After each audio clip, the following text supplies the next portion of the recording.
Charleston remembers how to be beautiful even when it's tired. On Sunday evenings the humidity loosens its grip, the harbor turns the color of old silver, and the gas lamps along the narrow streets burn with the sort of confidence that only comes from standing in the same place for 100 years. Ethan Carter, who had never managed to stand still for more than a season, told himself he had come to South Carolina for a magazine feature and not because he was exhausted by the version of himself he kept being in larger cities. He had a checklist on his phone: seafood shacks, church steeples, a gullah storyteller everyone swore he had to meet. He also had a habit of drifting toward corners where things felt slightly out of focus. It's where the better stories lived. He found the café because the window fogged in a way that softened everyone inside. The sign over the door said the Peacock Room in hand-painted script, and on the chalkboard a barista had drawn a lopsided feather. The tile floor had a hairline crack that wandered like a river. Ethan ordered coffee and a slice of lemon chess pie because the couple ahead of him did, and because chess pie sounded like a dare he wanted to pass. He took the small table beside the rain-streaked window and opened his laptop to a blank document that reflected his face back at him and confirmed what he already knew. He didn't have an opening sentence for the feature or for his life. She came in with the rain. She shook droplets from a black umbrella the way you might shake a memory from a shoulder, an economy of movement that made it seem choreographed. She wore a blue dress that managed to be simple and impossible at the same time and a trench coat the color of pale sand. Her hair, dark, glossy, a little unruly from the storm, fell to one side as if the weather favored her. Beauty is lazy shorthand for 100 precise details. Ethan would learn them one by one and still never get to the bottom of why. The first time he looked at her, he felt a click in his chest as if a safe had recognized the right combination. She ordered hot tea, no sugar. When she turned to leave the counter, her eyes skimmed the room and landed on the only empty chair, across from him. The Peacock Room was small enough that strangers shared tables without needing to make a ceremony of it. She set the umbrella against the wall, placed her cup with the caution of someone who knows heat's moods, and asked, "Do you mind?" "Not at all," Ethan said, and then, because he was a reporter even when he wasn't, he added, "Storm caught you." "Storm in time." She smiled, and it lit the room in the way the lamps only pretend to. Her voice had a trace of New England softened by years of coastal South. The vowels stretched just enough to make space for secrets. "Sophia," she said, as if offering a password. "Ethan." He closed his laptop to prove he was listening. "Do you live here?" "I haunt here." She took a sip, winced, smiled again, as if she and pain had agreed to be courteous to each other. "I'm in town most weeks, gone most weekends." "It keeps the city guessing." "And keeps you interesting," he said before he could decide whether he meant it as flirtation or observation. "Or impossible." They talked in the way strangers sometimes do when a room makes them feel briefly safe. Weather, sure, but also the ethics of photographing houses you don't live in, the sound pelicans make when they hit the water, the reason certain streets always flood first. She asked him what he wrote and he downplayed it.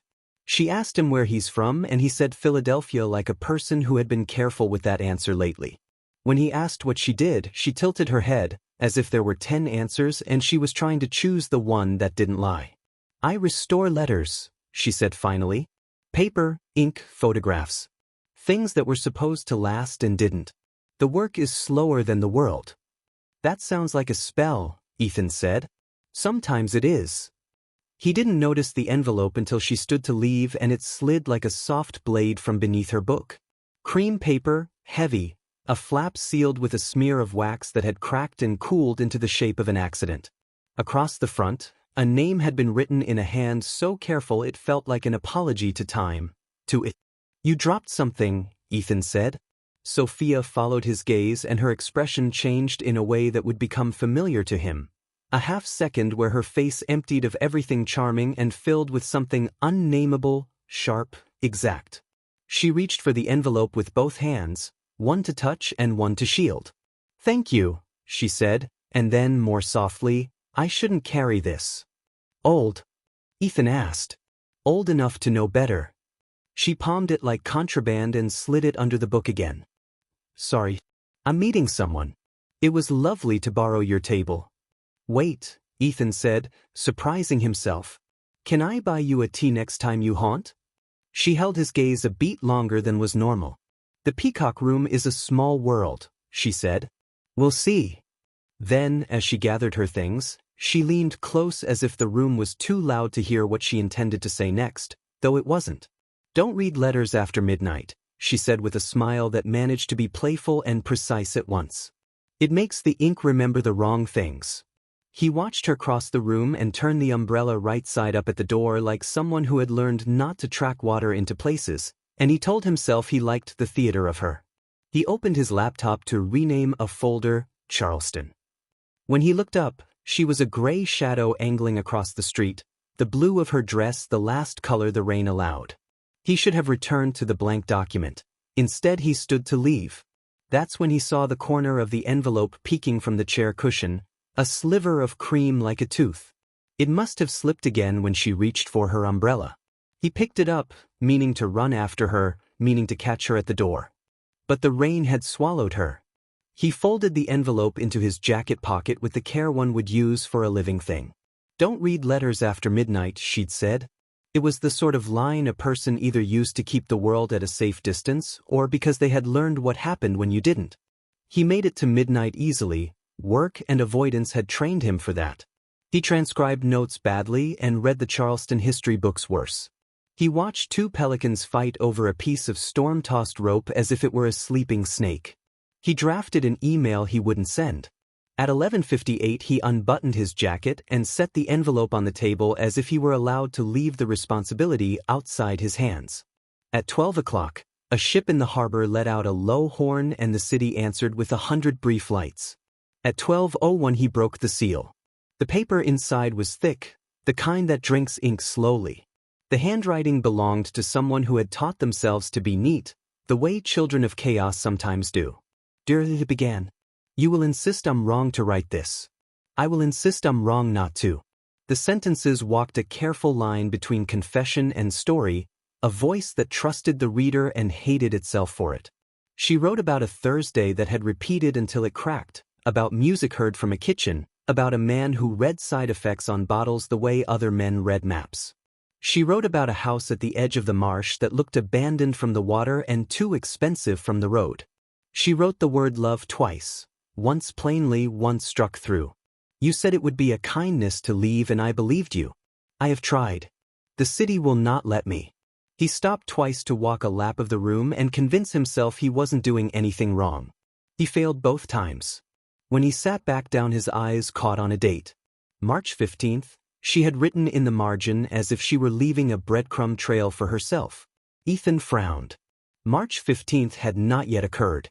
He checked his phone to be sure. March 15th was 4 days from now. He told himself that letter writers are sentimental about dates.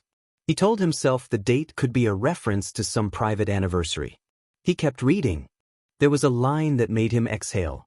"If I am honest, I am afraid we are only meeting each other inside our regrets." There was another that drew a line under his ribs. "You told me to burn the letters and I tried and the smoke wrote both our names on the window." There were 3 more dates in the margins. March 16th, March 17th, March 18th. He took a photograph of the page on impulse, then erased it out of respect for a woman he had known for an hour and who had told him not to do the thing he was doing. The last paragraph was short, as if the writer had run out of room or courage. "If you find this instead of me," it read, "I chose wrong again." The signature was initials only, still. Ethan refolded the letter with the caution of someone putting a living thing back into a cage and slid it into the envelope. He told himself he would bring it to the Peacock Room in the morning and wait for Sophia to haunt. He told himself he would apologize in a way that admitted he had been told and still disobeyed. At 1:12 a.m. his phone lit with a news alert. Drawbridge malfunction traps traffic on East Bay Street. Minor injuries, clean up at dawn. He stared at the time stamp and then at the first date in the margin. March 15th, Drawbridge. He hadn't noticed it as words. He checked again. The ink was there, 2 faint words written lightly enough to require belief to see them. He shut his phone, shut his eyes, and slept on the couch like a man who didn't trust the bed to hold what he knew. He woke to sun and the sound of a gull practicing complaints. The envelope was where he had left it, unchanged by night except for the way morning makes every bad idea seem like a small one.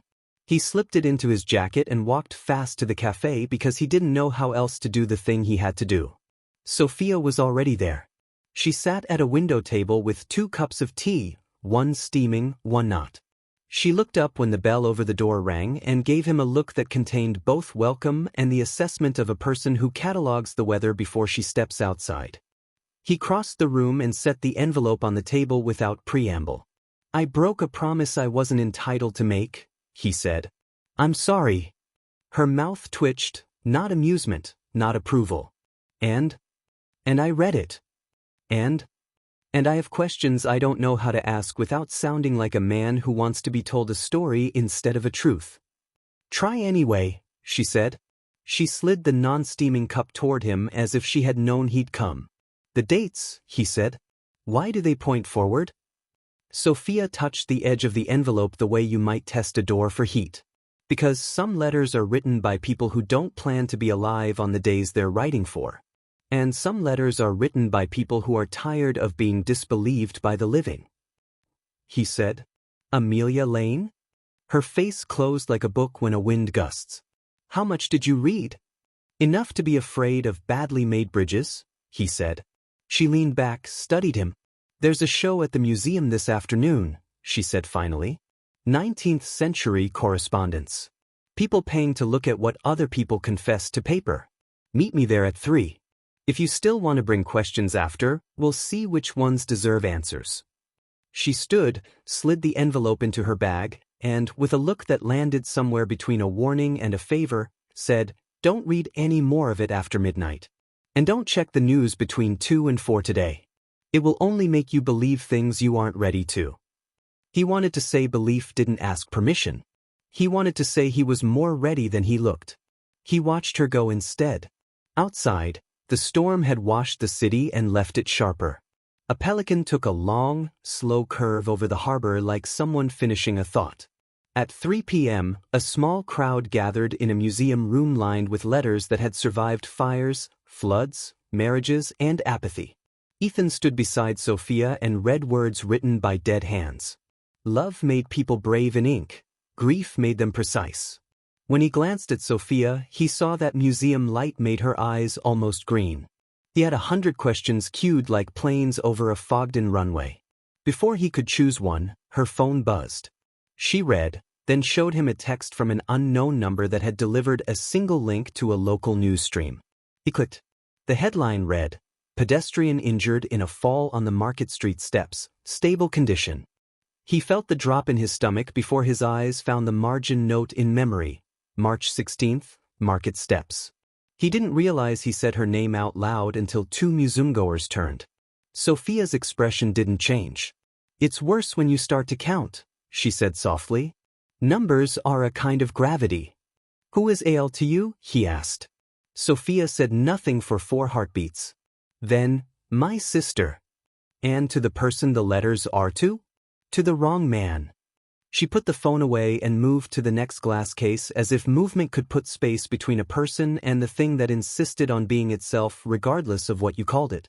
That night, Ethan wrote exactly one sentence that felt true in his bones and had nothing to do with his assignment. Some people decorate their lives with beautiful things. Some people use beauty like a lockpick. At 11:27 p.m., an envelope slid under his door. No knock, no footsteps in the hall. Same cream paper, same hand. He stared at it from across the room as if it might hiss. He waited for midnight to pass and then, betraying both the letter and himself, opened it anyway. Inside was a single photograph, glossy, as if modernity had come to teach paper a new trick. He was in the picture. So was Sophia. He wore a blue shirt he didn't own. She wore a white dress he had not seen.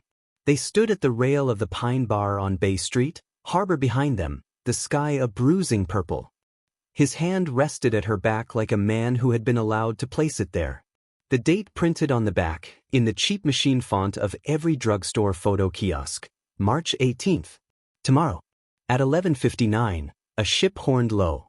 At 12:01, Charleston turned into a city where the present was already a rumor. He didn't sleep so much as fight with rest until it wandered off insulted. At 6 he walked the Battery and counted the dogs whose owners apologized for nothing.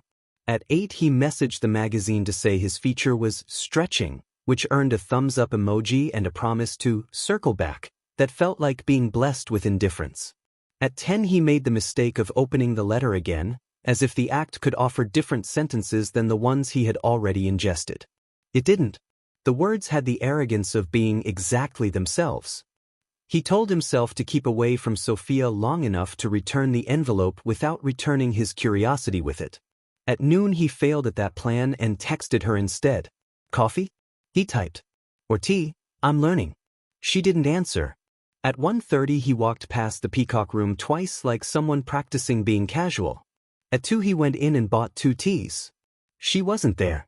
The chair by the window was a person he did not recognize reading a thriller he did not want to ask about. At 3 he did the thing he swore he wouldn't. He Googled Amelia Lane. The first result was an obituary with a photograph of a woman whose beauty argued with the camera and won. The obit was 5 years old and short on facts. Survived by her parents and her sister Sophia. Services private. A comment beneath it, anonymous, cruel in the anonymous way, read, sounds like she finally picked a fight she couldn't win. Ethan clicked out, angry at the fact that the internet was always willing to be both altar and ashtray. At 4:17, his phone buzzed with a withheld number.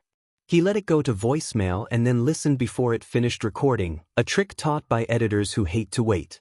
A man's voice, older, textured by a life that had included late nights in empty rooms. Mr. Carter, you don't know me.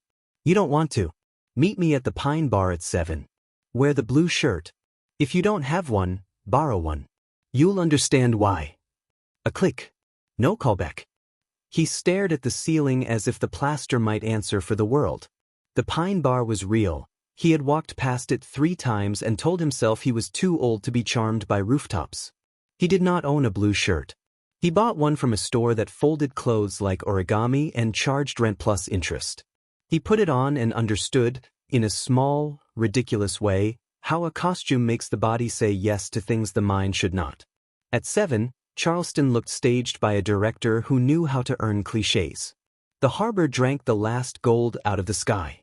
The Pine Bar was a rectangle of light on the roof of a hotel that had once been a warehouse and still smelled faintly like lumber after rain.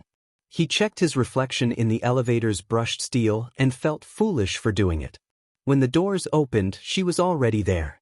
White dress, hair up, a small gold pendant balanced at the base of her throat like a promise. She turned and the fraction of surprise that crossed her face was larger than he wanted it to be.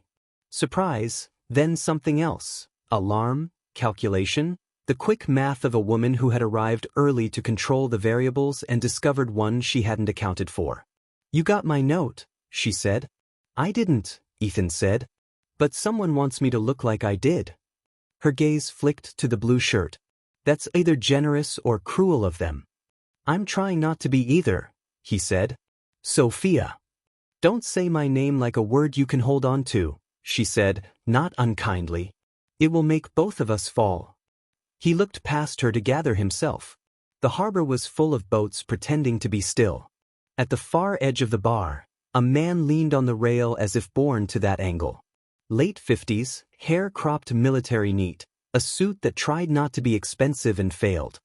He watched the water and the room at the same time, as if either might break into trouble. When he saw Ethan and Sophia, he raised 2 fingers, and the gesture contained both invitation and a warning about mistakes. Who is he? Ethan said. A man who believes he owes me an apology, Sophia said. Or I owe him one.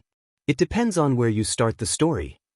They crossed to the rail where the breeze lifted the edge of Sophia's dress and sent it back like a trained thing. The man extended his hand. Alex Landry, he said. You're the writer. Ethan Carter. Don't write down my name. I just did, Ethan said. Landry smiled as if he liked that answer. Get yourselves a drink. You'll need one. They didn't. He didn't wait. You have something that belongs to me, Landry said to Sophia. That's an optimistic interpretation, Sophia said. You had something that belonged to my sister. Landry's jaw worked once. The way a man chews a truth he'd rather swallow whole. I loved Amelia, he said. I will not try to make that noble. And you left her letters where anyone could read them, Sophia said. Which is exactly what anyone did.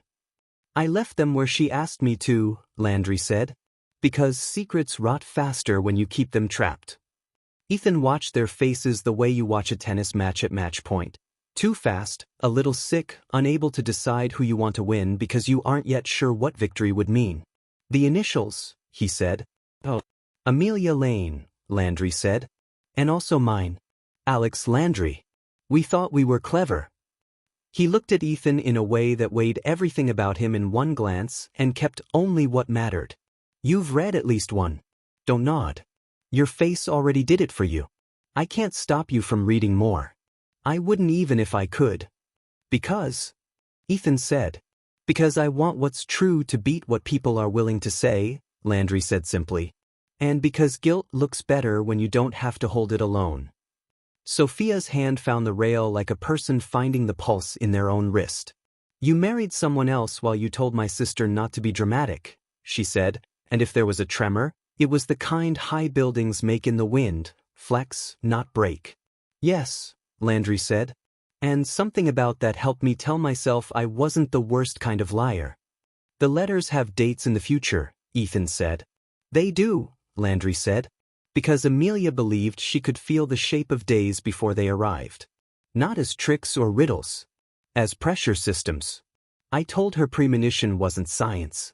She said neither is grief and we keep finding uses for it. Why meet us? Sophia asked. Because we're running out of time, Landry said. And because the man who took Amelia's last breath still believes he did a good thing. Who? Ethan said. Landry looked at the harbor, then at his hands, then at Sophia as if to ask permission for a cruelty he was about to inflict. Your father, he said. Sophia didn't move. She didn't blink.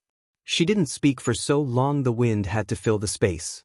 No, she said eventually, and the word wasn't denial so much as a refusal to reorganize her bones around it. He tried to save her. He tried to save all of you from the wrong story, Landry said. Which is what men who love their reputations call mercy. Ethan stepped in because the space had become dangerous. What are the dates for this week? He asked. Sophia looked at him as if he had reached into a burning house and pulled out the wrong thing. You think if you know them, you can stop them. I think if I don't try, I'll be the kind of man I can't interview with a straight face. She took a breath that rearranged the next 5 minutes. Tomorrow at noon the harbor patrol will pull a tire from the water with the wrong car part inside it. At 3, a small fire will start in a law office on Queen Street and it will go out by itself but the file it eats will never come back. At 9, someone will drop a letter under your door, Ethan, and you will not know whether it came from me. The sky darkened a degree. The white of her dress looked like the last thing a lighthouse promises and doesn't deliver. And the photograph? Ethan said. Us here now? It's not a warning, she said. It's a receipt. Landry checked his watch, the old habit of men who learn time when it was heavy. I have to be somewhere I don't want to. Don't try to find me, it will ruin both our advertisements for self-respect. Do try to believe me when I tell you this next part matters. Whoever is leaving you envelopes is not playing your game. They are making sure you play theirs. He walked away without waiting to be forgiven. The elevator doors swallowed him. Sophia turned back to the rail. My father is not a villain, she said. He is a man who hates mess. Sometimes that's the same species, Ethan said too fast. She flinched, then nodded, accepting the bruise because it was mostly true. There's somewhere I need to go tonight, she said. You can come if you promise not to ask the question you're about to ask. What question is that? Do I love you? She said. And the way she said it made all other words feel like static. We haven't earned it yet. They walked to the elevator and into the midnight that hadn't arrived but was already planning to. On Bay Street the brick shone with a thin skin of damp, and a street musician tuned his guitar to a sadness that had to be practiced. They reached a narrow house with a courtyard so quiet it felt left over from a different century. Sophia unlocked the gate with a key older than her dress. Inside sat a cedar chest with a brass hasp that carried the memory of hundreds of fingers. "My grandmother's," she said. Amelia kept her letters here after she decided that hiding them in the obvious place was safer than trusting a clever spot. She opened the lid. The scent of time rose like a polite ghost. Bundles of ribboned paper. 3 photographs. A ring in a small box that had never been sized. On the underside of the lid, carved lightly but with intent, a line of verse Ethan recognized without being able to name. "Love is the most beautiful trap." "Who carved it?" he asked. "My mother," Sophia said. "The night after I was born." She pretended she meant it as a blessing. "I know better." He lifted a bundle of letters as if they might shatter and stopped midway, his hands remembering the possibility of doing harm. "May I?" "No," she said gently. "Not yet." A thud at the gate, soft but decisive, turned the courtyard into a held breath. An envelope slid under the iron and skated to a stop like a leaf that had learned habits from paper. Cream, heavy the way guilt is. No handwriting on the front. Sophia crouched, retrieved it, weighed it in her hand the way jewelers weigh stones. "Don't," Ethan said, because don't was a word that had failed him all day and he wanted it to win once. She opened it. Inside, a single key, old and brass, tagged with a square of card that held 4 numbers inked by a careful, unsentimental hand. 3:18. Tomorrow.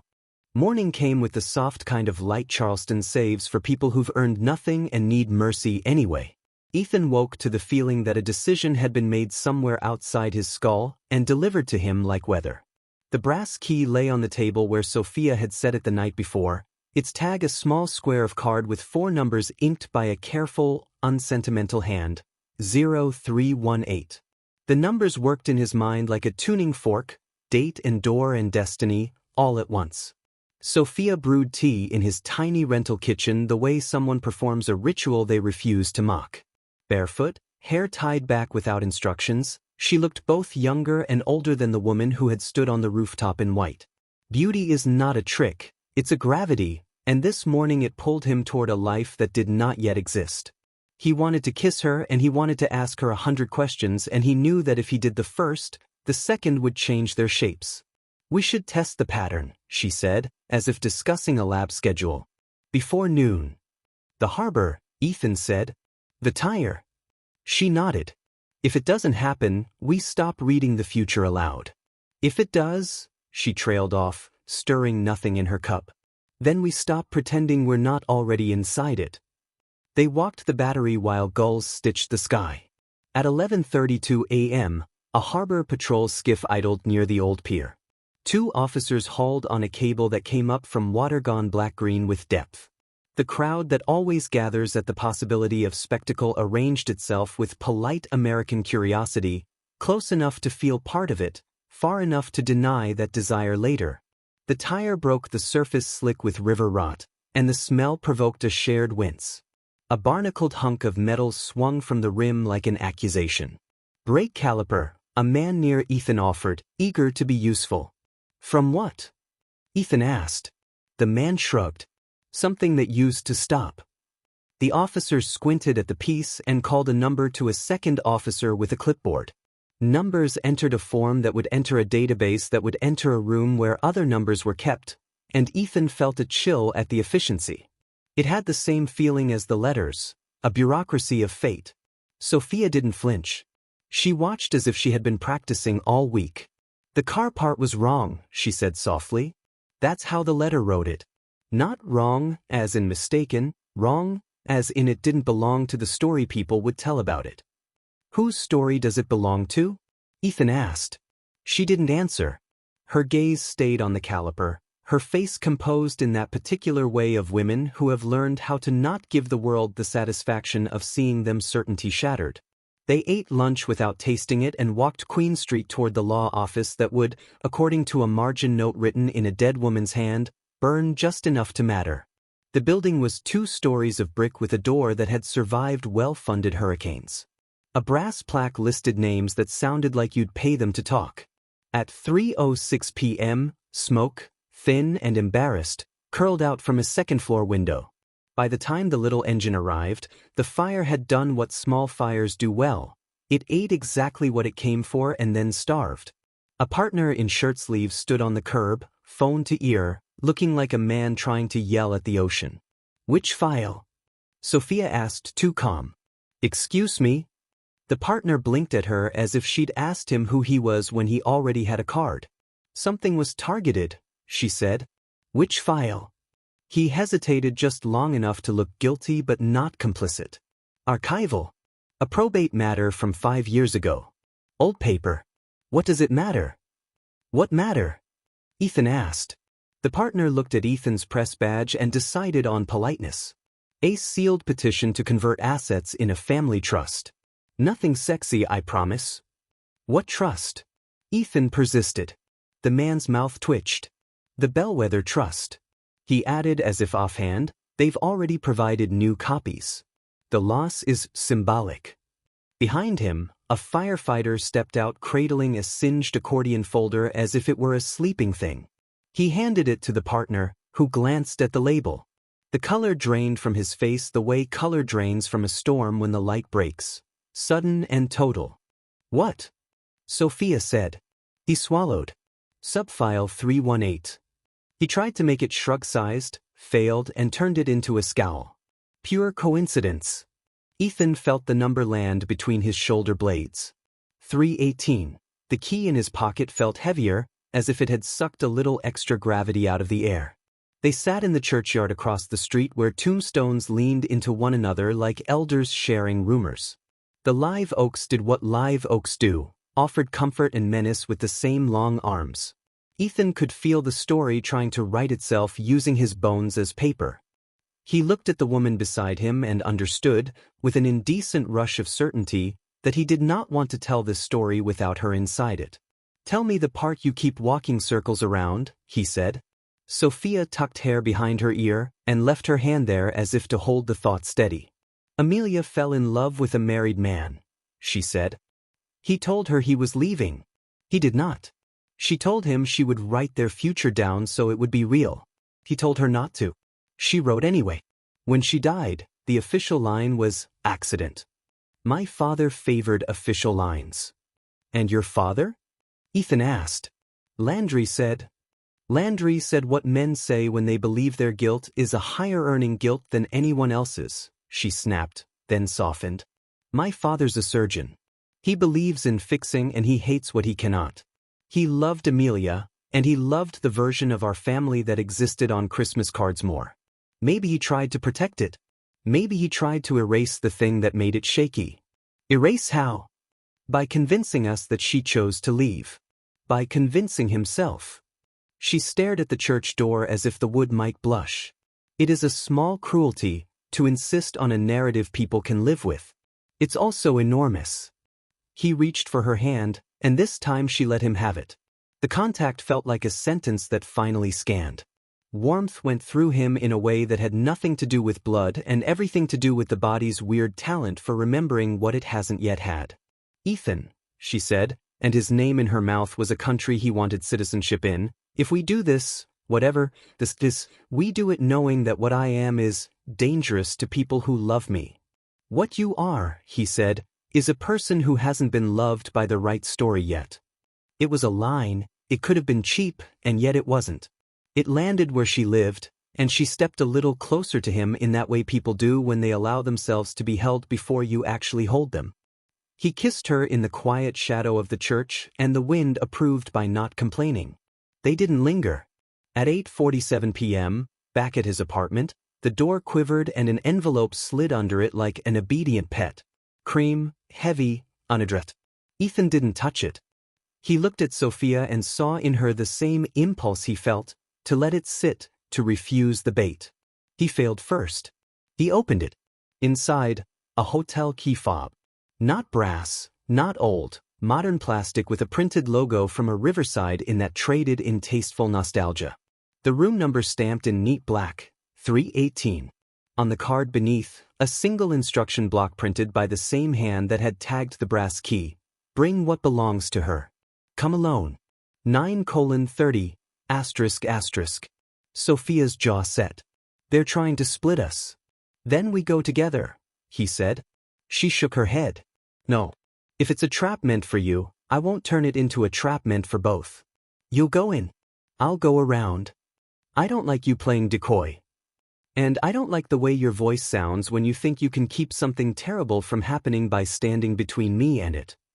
She put a palm to his chest, a steadying pressure that was both affection and argument.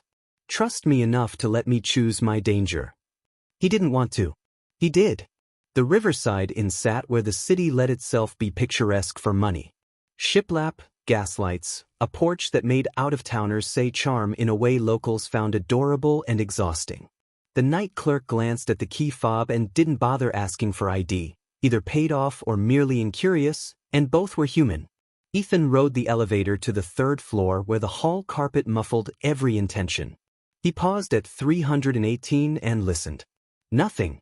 The door accepted the key with an indifferent beep. The room smelled like new paint and something older under it, as if the past had been primed but not erased. The curtains were half-drawn. The bed was made like a promise no one intends to keep. On the desk, a black velvet pouch waited with the patience of a spider. He crossed the room as if sound might wake a thing better left asleep and loosened the drawstring. Inside lay a mini DV tape, that boxy little fossil from a decade that still believed in manual rewind. Next to it, a battery for a camcorder model that had stopped pretending to be cutting-edge 15 years ago. And a note. Play me where it happened. He looked around the modern room and knew he was in the wrong century. Where it happened, he murmured. Not here. Another 318. A different hotel? An apartment? A storage unit door? His pocket grew heavy again with the brass key. 0318. The cedar chest. His mind clicked. Not a room, he whispered. A box. He texted Sophia beneath, not above, and sent the pin of a place only locals still called by its old name, the Old Exchange and Provost. There, beneath the graceful pink facade, the dungeon ran damp and low and storied. It had been many things: prison, storehouse, a cellar where history left fingerprints. If Amelia wanted something to be found the way a wound wants to be opened, she'd lock it where the city keeps its ghosts. They met at the back service door, where tour guides chain-smoked between shifts and the city let its back show. Sophia's face in the lamplight looked like resolve wearing mascara. You brought it. He held up the tape. She produced the brass key. There's an auxiliary maintenance gate, she said. It opens onto a storage corridor. In the old floor plans, the cell numbers skip. There was a C318 once, then a renumbering that pretended it never existed. I looked it up after the letters started coming. Call it professional habit. They weren't supposed to be there. The world makes a certain sound when you trespass, a subtle tightening even your blood hears. They slipped down stone steps inscribed by centuries of feet and found a door that had learned to be ignored. The brass key slid into a lock that had rusted toward retirement, and for a second Ethan thought the metal would break. It turned. The air that hit them carried brine and the tired patience of wet stone. C318 wasn't a cell so much as a room-sized locker. 19th-century workmen had bricked the doorway smaller and then smaller again, like someone losing a nerve. Inside, a storage cabinet, gray metal, the kind universities use for skeletons and maps. A combination lock hung open, as if someone had carefully staged permission. On the second shelf sat a Sony camcorder and a small LCD player the size of a paperback. Beside it, a folded linen handkerchief monogrammed ale in thread the color of a bruise. Sophia closed the door behind them and set the lantern app on her phone to low. The world reduced itself to their breath and the small whir of machine age meeting digital. The battery slid into the camcorder with an obedience that made Ethan's skin crawl. It shouldn't fit, and it did. They didn't speak. He fed the tape into the camera, jerry-rigged the RCA to mini input into the viewer, and pressed play. Static, then a room. The camera wobbled to the ocean sway of handheld. Hotel decor that used to be expensive. The lens found a mirror and a woman stepping into frame to check herself without vanity. Amelia. The resemblance to Sophia wasn't merely facial. It was the way the world seemed to arrange itself around her as if she had negotiated a better contract with gravity. She wore a dark dress and a look that refused to give the camera more than it deserved. She lifted the camera, brought it to face height, and smiled the way people smile when they're trying to be less terrifying to the person they love. Test, she said. Because men who break promises often keep calendars. She turned the camera and the little on-screen date stamp flashed 03/18 in the corner. If you're seeing this on a day it shouldn't exist, then you already know what I learned the hard way. Time will keep receipts longer than you can. She set the camera on the dresser and sat on the bed. The frame caught her hands in her lap, fingers working a ring she didn't wear. Alex, she said, if you walked in right now, I would forgive you. Isn't that disgusting? I would forgive you for the airport and the card trick that wasn't, and the way you said, like a prototype you might put into production if it passed safety tests. I would forgive you for pretending that marriage is a wall when you have always used it as a hallway. I am better in letters than I am in rooms. I am better when I am not interrupted. She looked off screen. A noise in the hall. The kind of sound a door makes when it considers becoming a new fact. She turned the camera, and the lens caught a man entering. Profile first, then full, Alex Landry younger by years that had not made him softer. He looked tired and certain, a combination Ethan did not trust. Amelia, Landry said. We shouldn't. You always start with that, she said, almost laughing. And we always do. He reached for her and stopped, letting his hand hover as if he could be gentle without choosing to be. I can't fix this, he said. I can only leave, she finished. Yes. I admire your consistency. He looked at the camera and flinched. Is that insurance? She said, then shook her head. No. Proof. Insurance is for accidents. This is math. There was a knock at the door, polite and soft, like a neighbor with a package. Amelia and Landry startled the way criminals do in films when someone knocks at precisely the wrong moment, except neither of them looked like a criminal. Landry's eyes darted not toward the peephole, but toward the bathroom as if he had rehearsed exits. Amelia didn't move. It's him, she said, so quietly the camera almost missed it. Don't answer. Another knock, firmer. Amelia stood, the camera's frame cutting her at the waist. She stepped toward the door and everything in Ethan's body said no. He felt Sophia's hand grip his forearm. The screen went black for a second, then bloomed back. The camera had been moved **. Angle lower now, aimed from the corner at the bed. The door opened. A man entered. Not Landry. Older. Broad in the shoulders in the way that suggests work and a life of lifting truths too heavy to carry. He wore a surgeon's calm like a second skin. He closed the door behind him as if closing a chapter. Dad, Amelia said. The sound that came out of Sophia was not a sob. It was the intact version of one. She didn't move closer to the screen and she didn't move away. She stared the way people stare at train wreck footage of towns they recognize. Amelia, Dr. Lane said, tired the way grief is tired. This has to stop. It's not a habit, she said. You can't break it like one. He glanced toward the bathroom, where Landry hid with his principals. You're not alone, he said. It was not a question. Neither are you, she said. You brought your favorite scalpel, your story about us. I brought patience. He looked around. His gaze found the camera and judged it guilty of something. You're making it worse. I'm making it true, she said. We will sign the papers, he said, and the repetition suggested a script. You will go away for a while. This will become a footnote? She smiled without warmth. No. It will become what it is. He closed his eyes for a breath and opened them on a different decision. Then I will fix it the way I fix things. He moved toward her so fast the camera could not correct. The frame stuttered. A blur of arms and the sound of a body hitting a door. Then a shape crossed the lens. Landry, stepping out of the bathroom, hands up. Stop, he said without force.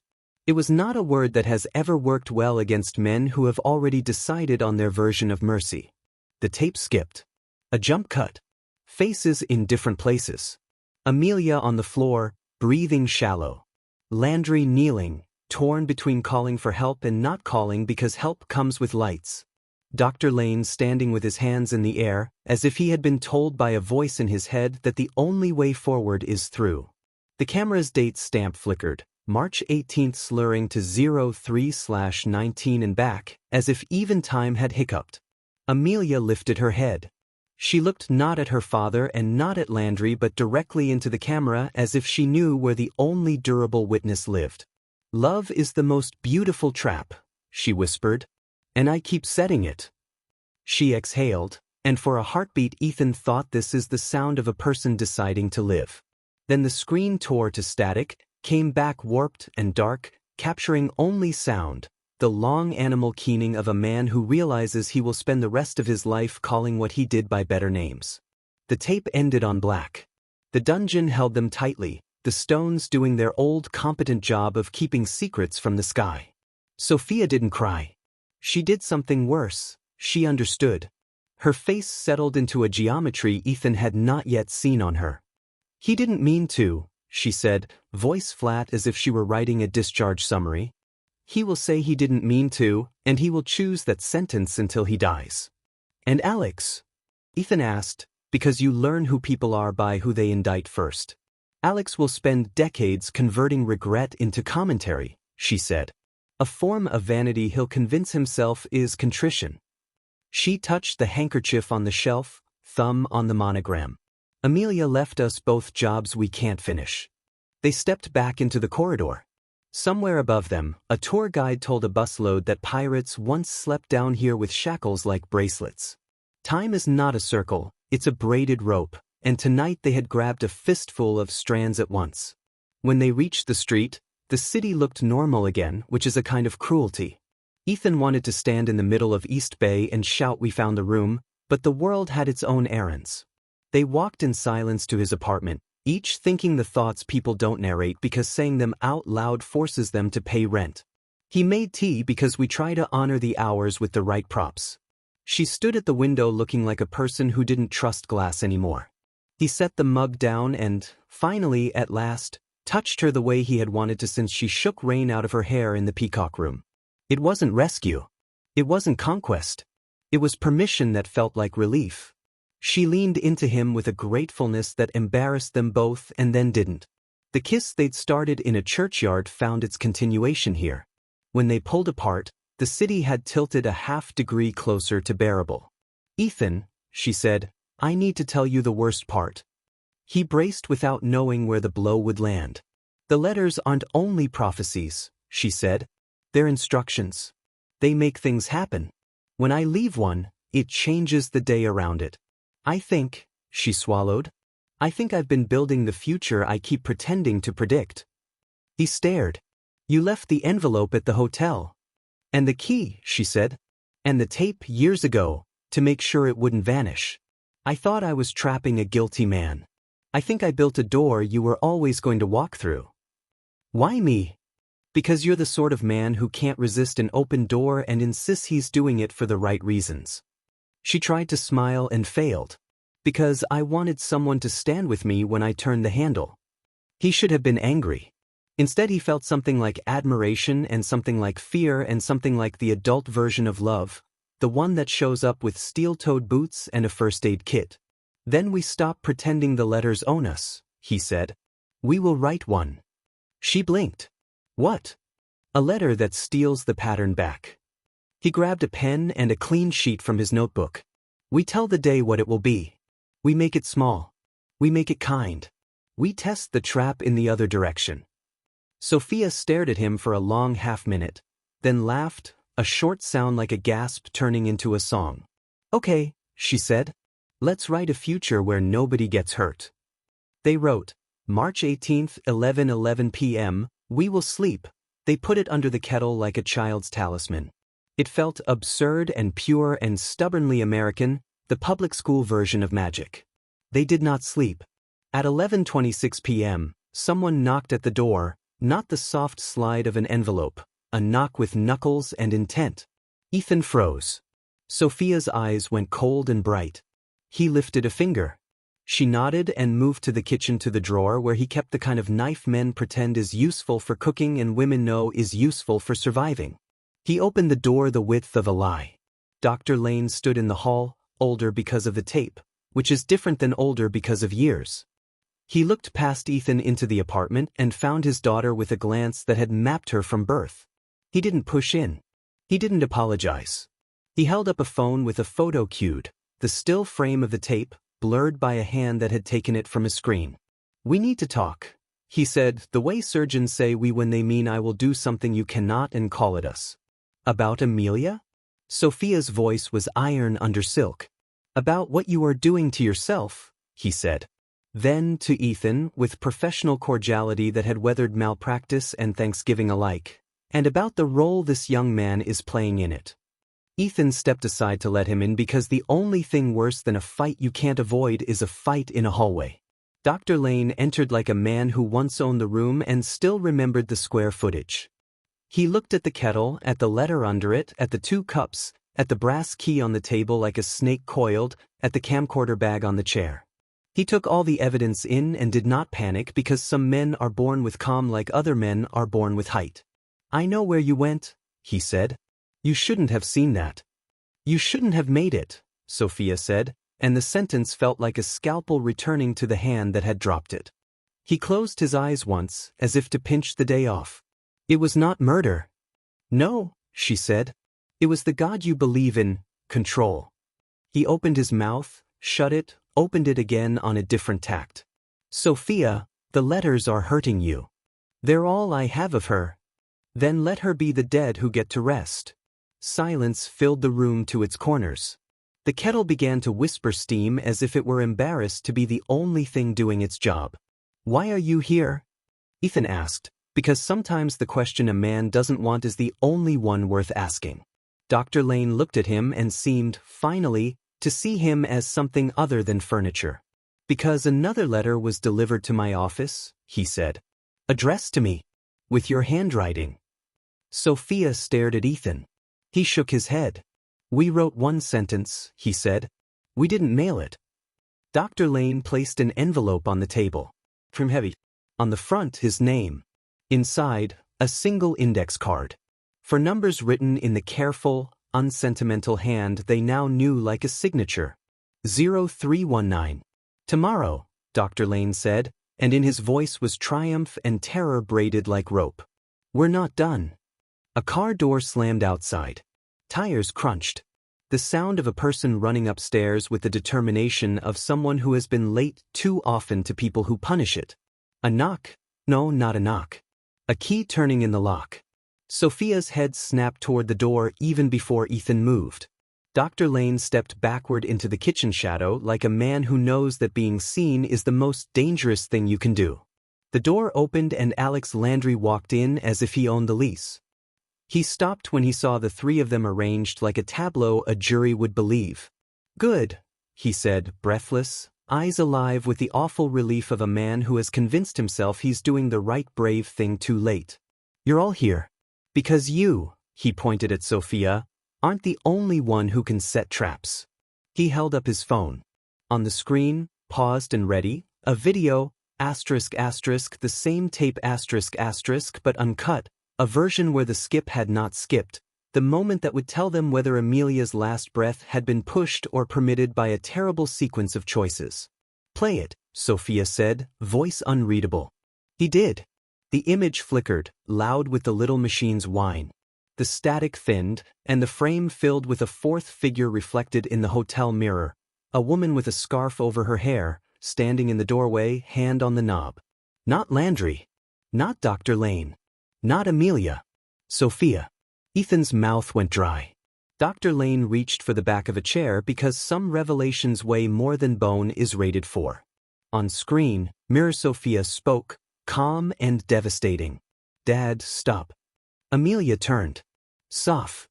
The video froze on faces Ethan recognized and didn't. Landry's thumb hovered over the screen. He looked up, eyes slick. "There's a second half," he said. "And when you see it, you will never forgive yourselves for how long it took you to get here." "Then press play," Sophia whispered, and her hand found Ethan's without looking, fingers shaking not with fear but with the terrible electricity of a life finally catching up to itself. Landry pressed.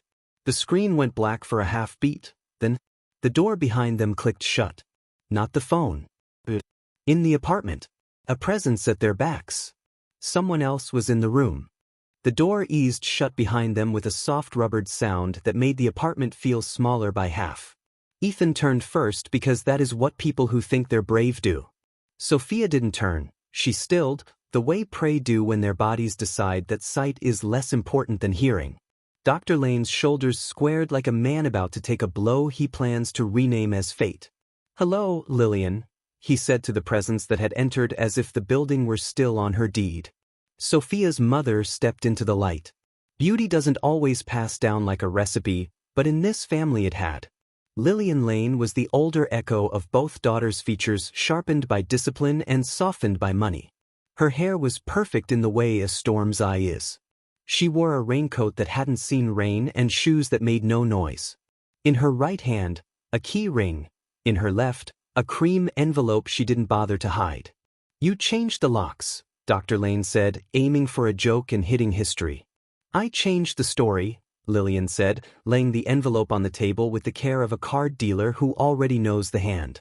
"The locks were for show." Alex Landry lowered his phone, the frozen frame of mirror Sophia catching light like an accusation. "You knew," he said to Lillian, voice raw. "You knew there was a second angle. You knew there was her in the room." "Of course," Lillian said, and her calm contained the terrible relief of a plan entering its endgame. "I was the one who moved the camera." Sophia's breath caught. "You were there." "Not in the way you want to make it," Lillian said, quick, dismissing the shape of the worst speculation with a surgeon's steady hand that was not hers. "I arrived after your father called. I took the tape because I did not trust any of us to tell the truth kindly. That is all I have done ever since. Insist on kindness by aiming fire at files and slipping keys under doors?" Ethan said, anger rising like heat outside a kitchen. "By forging hands and dates and decisions?" "I never forged," Lillian said, wounded pride pricking her composure. "I copied. There's a difference. I learned Amelia's hand because she taught it to me at the kitchen table like girls teach their mothers new music. I learned Sophia's because she left her notebooks out like breadcrumbs. If the world insists on reading you wrong, then you hand it the correct script. That is love." Sophia stepped forward. "Then why did you write me into that room?" She pointed to Landry's phone without touching it, as if even contact would rearrange the past. "Why make me the fourth ghost in a story that already swallowed three?" "Because you were there," Lillian said, no flinch, no performance. "You came when your father called. You told him to stop. You pulled Landry back when he moved like a coward. You called down the hall for help and no one heard you. You did everything a good person could do in a room that had already chosen cruelty. I moved the camera because I understood, even then, that this family would spend the next 10 years arguing about where we were standing instead of what we did. I wanted the room to keep you in the frame. I was trying to save you from erasure." Landry made a sound that belonged to a different animal. "Why didn't you bring the tape forward?" "Because people don't want truth," Lillian said. "They want comfort they can litigate. The tape would have given them a trial we could not win. So I built a museum instead, of letters and dates and small fires that eat only what's poisonous. I kept the bellwether petition from growing teeth. I let the harbor give up a part that didn't belong to the story the firm wanted told. I set traps, not for you, Sophia, but for the versions of you that men were busy inventing." Dr. Lane exhaled, the way men do when they finally reach the limit of their tolerance for nuance. "This is grotesque," he said. "All of it. Lillian, stop gilding this. We have medical records, an accident report, a circumstance that was terrible and mercifully private until now. We will take what's left of our dignity and—" "Your dignity," Sophia cut in, voice vacuumed of air. "I keep hearing the word we from men who mean me." She looked at her mother. "You left an envelope at Dad's office with Ethan's hand." "I needed you both in the same room," Lillian said. "I assumed the only language your father still spoke fluently was professional threat." "And 0319? Ethan asked. "What happens tomorrow?" Lillian's eyes flicked to him with something like respect. "A hearing, quiet, procedural, to finalize the conversion of the bellwether assets. Your friend on Queen Street was supposed to lose the file forever. He did not. The date holds whether the paper burns or not. That is how institutions keep their power. But the hearing can be entered by a new fact. She tapped the envelope she'd brought. A sworn affidavit, contemporaneous to the night Amelia died, that describes the event without the charity men prefer. It will place the blame where it belongs, on a man who uses medicine as cover for force. Dr. Lane's pallor went the color of printer paper. You wrote an affidavit that night. I wrote notes, Lillian said. Tonight, I wrote the affidavit. You think I am always early. Sometimes I am exactly late enough. And the letters to me? Ethan said, anger cooling into a cold practicality he trusted more than heat. The photograph from the Pine Bar, printed before it happened? Photos are not prophecies, Lillian said. They are decisions. I hired a photographer to be on that roof at that hour 3 weeks ago because I knew a man in a blue shirt would stand next to my daughter there if coaxed correctly. And then I coaxed him. I'm not ashamed of that. A trap that rescues is still a trap. Landry stared, face open in a way that made him look both younger and smaller. You played us all like a wedding band, he said. I curated you, Lillian said, because none of you could be trusted to cure it yourselves. Enough, Dr. Lane said, a surgeon calling time of death. Turn off the recording, Alex. Give me the phone. We will determine what is admissible. We will remove the editorial. No, Sophia said. Lillian's gaze shifted at last, from strategy to her daughter. Sophie. No, Sophia picked up the kettle and set it aside, sliding the letter they had written, ***, March 18th, 11:11 p.m., we will sleep ***, into view as if it were a contract. You built a universe where paper bullies time into obedience. I believed in it because I wanted a map out of grief. But you forgot we have bodies. We fall. We breathe. We choose. You command the day like a stage manager. I'm done being a prop on your stage. The room tightened. Ethan felt the air taste like aluminum. He saw Lillian do the mental math mothers do when their daughters stop worshiping and start negotiating, how much to push, how much to release. Landry lifted his phone again. There's more, he said, softer now, like a man offering a tonic he also needs to drink. The part one didn't show you yet. Before the tape skipped, after the door opened. He scrubbed back a few seconds and pressed play. The room on screen steadied. The angle, low and diagonal, made everything look like it was falling left. In the mirror, Sophia, 20, hair under a scarf, face set with the precise terror of someone who believes the right word can drag a room back from a cliff. Dad, stop, she said. Dr. Lane, 5 years younger, still dangerous with certainty, hesitated. That was the whole universe. A hesitation, the length of 2 heartbeats. In it, Amelia turned, toward the camera, toward Sophia, not away, and said quietly, lovingly, you always come late. Sophia reached for her. Dr. Lane reached too. Landry stepped out of the bathroom with the helplessness of men who cannot bear their own consequences. Hands collided. Bodies adjusted. Centers of gravity made executive decisions. Amelia fell. Not shoved, not dropped, not thrown. Fall, the kind of fall that houses take during earthquakes and families take during holidays. The back of her head hit the edge of the dresser. A sound like a ring dropped on tile. She tried to sit. Her eyes found the camera again because of course they did. Anyone who writes like that makes witnesses out of machines. Promise me, she whispered, to the shape of her sister, to the ghost of a future, to the idea that someone might finally take her at her word. Promise me you'll make it mean something. The screen fizzed, not because anyone touched it but because sometimes electricity is a character. The camera shuddered. Lillian stepped into frame, quick and composed, moved to the nightstand, tilted the lens, and said, perfectly calm, to no one and to everyone, call. The tape ended. Landry lowered the phone like a flag you love and hate. Silence. Then 3 voices at once. It was an accident, Dr. Lane said, as if accusing the universe of malpractice. It was a choice, Sophia said, voice shaking not with anger but with recognition. We all chose. And then we chose our stories. It was a trap, Lillian said, almost tender, almost proud. Amelia's last and most beautiful. And she exhaled, the admission removing a rib, I have been honoring it badly. Ethan felt the room tilt. All week he had been seduced by the idea that the letters caused the future. Now he understood the uglier truth. They organized it. Grief had hired a project manager. A fist hit the door. Not a knock, a bang with authority. Charleston PD, a voice barked through wood. Open up. Dr. Lane went gray. Landry pocketed his phone and did an inventory of sins. Lillian, infuriatingly, smoothed her coat as if the scene change were obvious and she had been ready since table red. Ethan moved toward the door on instincts honed by reporting that had taken him into rooms where everyone lied professionally. Sophia caught his sleeve.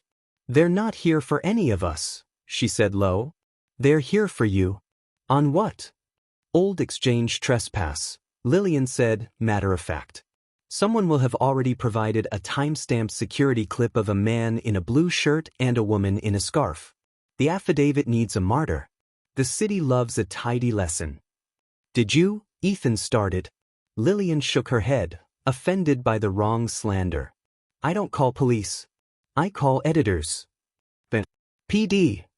Landry whispered, I can stall them. 30 seconds. Maybe 60. He slipped into the hall like a man doing one decent thing to balance a ledger that would never be even. Sophia grabbed the brass key from the table, shoved the mini DV tape into the camcorder bag, and looked at Ethan as if she had always known this aisle would end in a run. We don't give the day our bodies if we can help it. Out the back. Dr. Lane put a hand on his daughter's arm. Soph. She looked at him as if he were a patient requesting a cure that did not exist.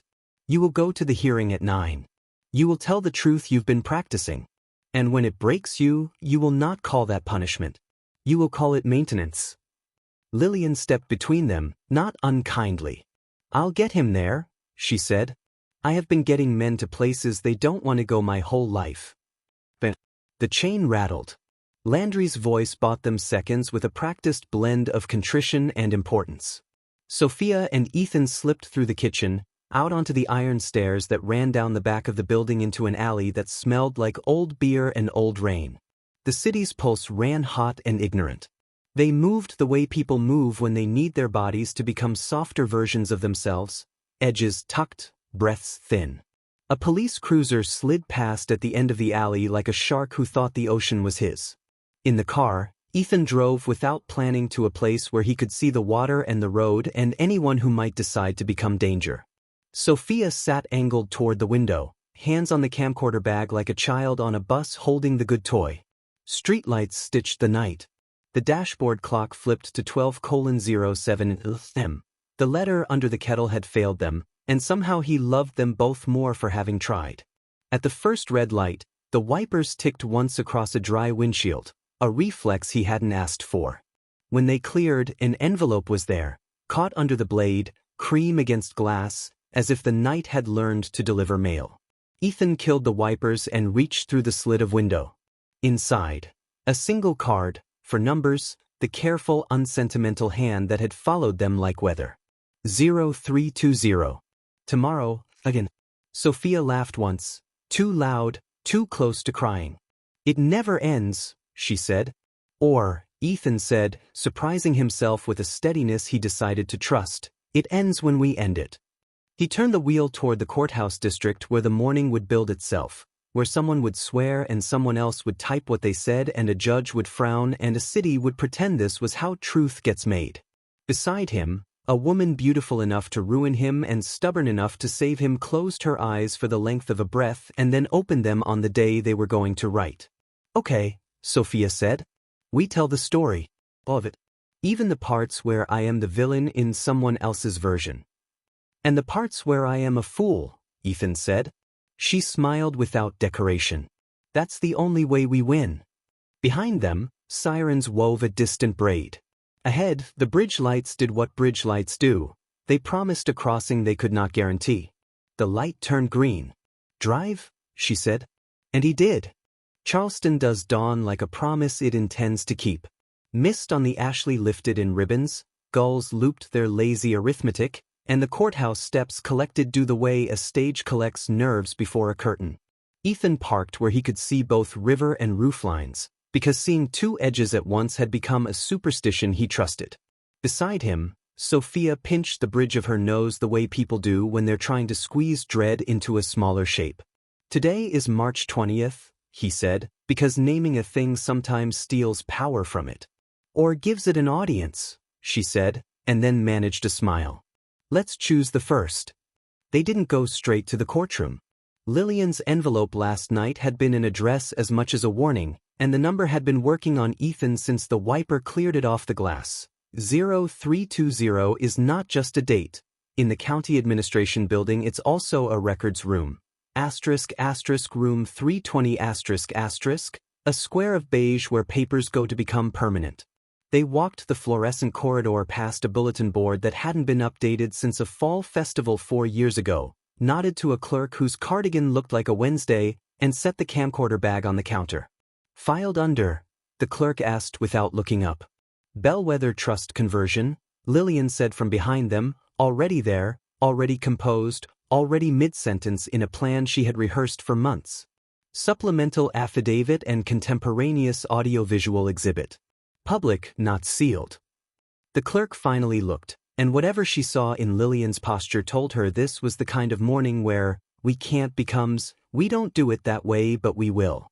She date-stamped the affidavit with a hard, satisfying March 20th, 8:57.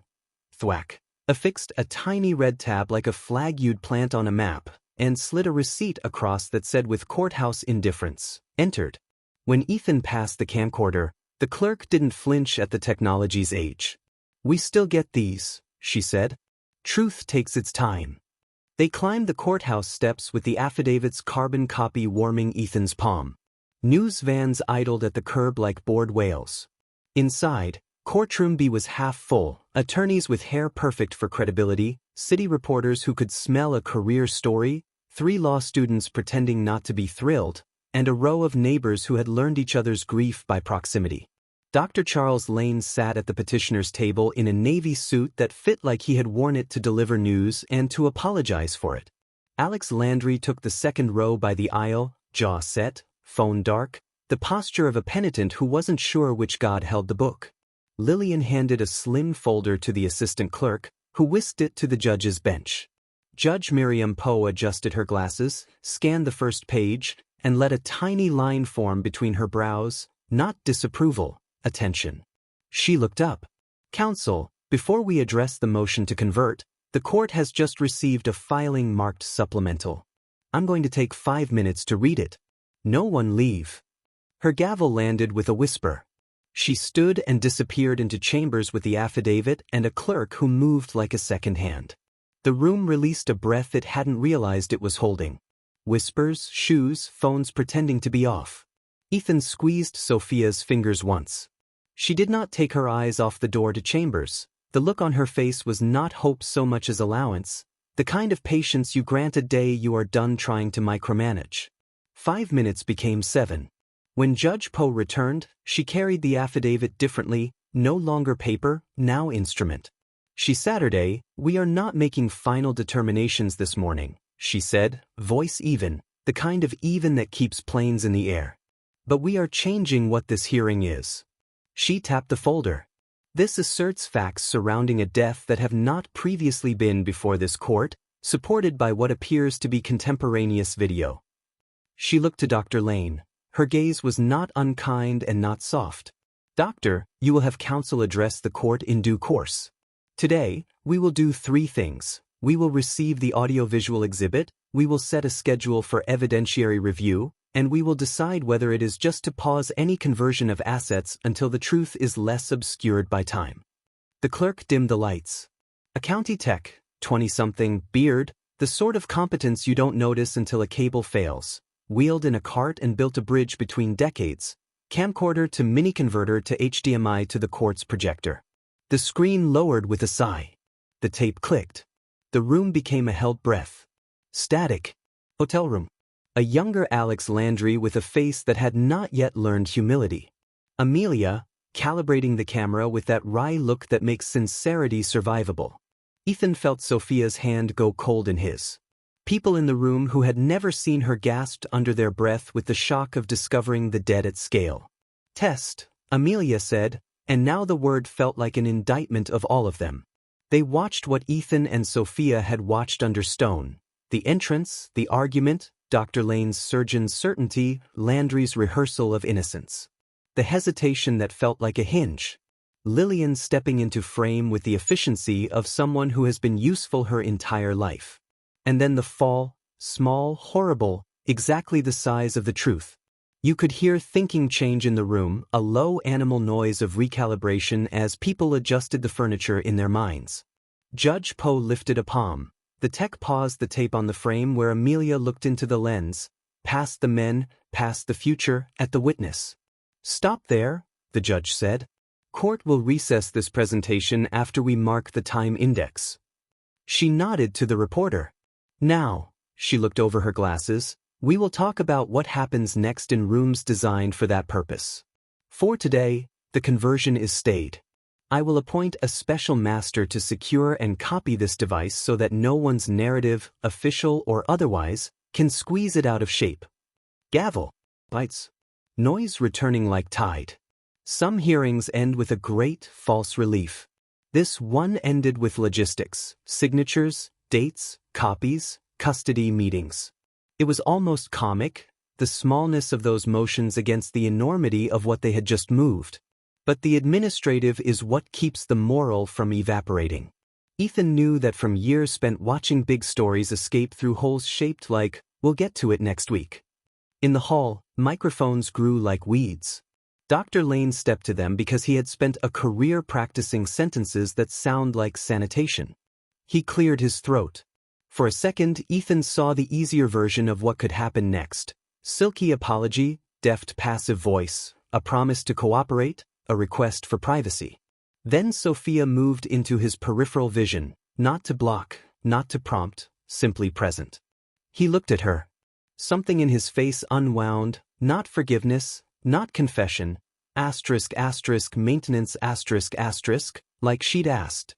My name is Charles Lane, he said into the field of held breath. For 5 years, I have told myself a story about a night that deserved better. I believed I was protecting my family. I was protecting myself from the version of me that room makes. My daughter Amelia died because the people who loved her most had been trained to call control a cure. That includes me. His voice stayed steady exactly because he did not push it into drama. I will answer questions in the proper venues. I will not ask for privacy I did not grant others. I will go home tonight and look at photographs without telling them who to be. He stepped back. It wasn't absolution. It was work. Lillian didn't approach the microphones. She slid a card to a city reporter who had always been careful with other people's tragedies. Timeline, she said. Don't let them make the day smaller. The reporter nodded the way people do when someone has just given them the shape of their next 6 months. Alex Landry stood apart with his back to a column like a man being punished by a building. Ethan approached, not to thank, not to threaten, just to for once see him at human scale. Landry didn't wait for the question. I should have taken the blame and this would all be over, he said. It wouldn't, Ethan said, because the room had 4 people in it. No one person can carry that weight without it bending mean. Landry nodded, almost grateful for the reduction. There's another thing. The bellwether money, half of it isn't philanthropy. It's laundry. The conversion's a wash cycle. Sophia's mother already knows, Ethan said, and Landry's face made the shape of a laugh that didn't escape. They walked outside into noon. The sky had scrubbed itself. The harbor showed teeth in the wind. Ethan realized he had not eaten since coffee and adrenaline, and now his hands shook like a man who'd held a live wire too long. Sophia's hands were steadier. She took his and pressed his palm to her cheek as if making him choose a side and offering him the right one. What now? He asked. Now we do the thing you've been trying to do since you broke a seal you weren't supposed to, she said. We write our own letter. Back at the apartment, the kettle remembered its old job. The scrap under it still read March 18th, 11:11 p.m. We will sleep, a talisman that had failed and somehow become dearer for it. Sophia moved it aside and laid down clean paper. No cream envelope, no fussy wax, printer stock with a smear of ink from a cartridge too cheap. She looked at Ethan in a way that made ceremony out of ordinary. "To whom?" he asked. "To us," she said. "Not to the dead. Not to the day. To the two idiots who keep mistaking predictions for love." She wrote, "March 20th, 9:03 p.m. We will eat dinner at the small table and talk about nothing urgent. We will turn the phones off. We will not answer the door. We will not make grief a job. We will not set traps for each other. We will sleep not because paper told us to, but because tired people who've told the truth get to." It was laughably domestic after weeks of choreography and court filings and archaeology of guilt. It was perfect. They did one more thing before the day closed its books. They drove to the Peacock Room, rain sliding down the window in a familiar grammar, and asked the owner if anyone had left a cedar chest in storage years ago. The man frowned, rifled memory, and led them to a back room that smelled like sugar and old cardboard. The chest sat under a sheet like a dowager resting between seasons. Sophia opened it gently. Inside, ribboned bundles, 3 photographs, the ring too small for any finger, and, tucked in the corner where the seam didn't quite meet, the last thing they hadn't yet earned. An envelope. Not cream this time. Brown, ordinary, the color of school. Ale. In pencil so light it could have been a shadow. Sophia didn't make a speech. She didn't look at Ethan as if begging permission from his better self. She slid a finger under the flap and opened it. A single page. Not a prophecy. Not a confession. A letter like the ones people used to write when there were no other ways to be heard. Dearest. Asterisk, I am not a ghost, I am a good story that got tired of being mistold. If you are reading this, it means you figured out something our parents couldn't. Love that refuses to admit its appetite becomes architecture for harm. Don't make an altar to me. Make a habit out of your own life. There are 3 kinds of letters. The ones that beg the past to behave, the ones that bully the future, and the ones that let the present be what it is. You were always good at the last one. I was not. Asterisk. Asterisk, promise me 2 things. Stop entertaining men who prefer control to curiosity. And when you see a woman about to become a prop in someone else's tragedy, pull her off the stage even if she resents you for a week. Asterisk. Asterisk, tell the truth in rooms that weren't built for it. And when you're very tired, eat bread and sit on the floor. Asterisk. I've always... Sophia read it twice. She cried the quiet way, the kind that doesn't need witnesses. Ethan held her in the simple geometry that had become their shared invention. Forehead to jaw, shoulder to sternum, space enough for breath, not enough for shame. They walked to the river at dusk because it had become their church. Pelicans did their prehistoric ballet. A boy on a bicycle popped a clumsy wheelie and failed and laughed. A bridal party in crisis over weather discovered they could survive that, too. The city went on doing what cities do when personal apocalypses don't make the evening traffic report. At 9:03 p.m., they were at the small table, phones off, a poor attempt at pasta that tasted like triumph. They didn't answer a single knock because none came. When they moved to the couch, they didn't check the window for envelopes. When they slid beneath the quilt, it wasn't because paper said they could. When sleep found them, it did not ask for a signature. The morning did bring an envelope, because life isn't interested in binaries, it prefers recursion. On the doormat, cream, heavy, the careful unsentimental hand. Ethan saw it first, froze, and then laughed at himself for freezing. He picked it up the way you pick up mail you didn't order, curious, wary, a little bored. He brought it to the table and set it down between the two of them. "Open?" he asked. Sophia looked at him, then at the window, then at the kettle they'd forgotten to switch off. She slid the letter toward the center, and, slowly, with a decisiveness born not of drama but of a new muscle, they both backed their chairs away. "No," she said. "Not today." They left the envelope on the table while they showered, dressed, made a mess, cleaned it up, and let the day proceed without stage directions. At noon, when they finally couldn't stand the curiosity, they returned to the table together. Sophia lifted the flap and tipped the contents onto the wood. A photograph slid free. 2 girls on the battery, one tall and trying not to laugh, one smaller and already practicing control. Their mother's hands in the frame, not holding them, framing them. On the back, pencil again, light but legible. Now it's yours. No date. No numbers. No orders. Just the passing of a weight and the permission to put it down. They put the photo in the cedar chest and closed the lid. Sophia turned the brass key in the lock. They carried the chest to the car, drove to the marsh where the road forgets to be a road, and buried it where pluff mud will keep it until some archaeologist 100 years from now decides to misunderstand it freshly. At the edge of the water, Sophia took Ethan's hand. The sky had settled into that particular Charleston color that lives between pewter and hope.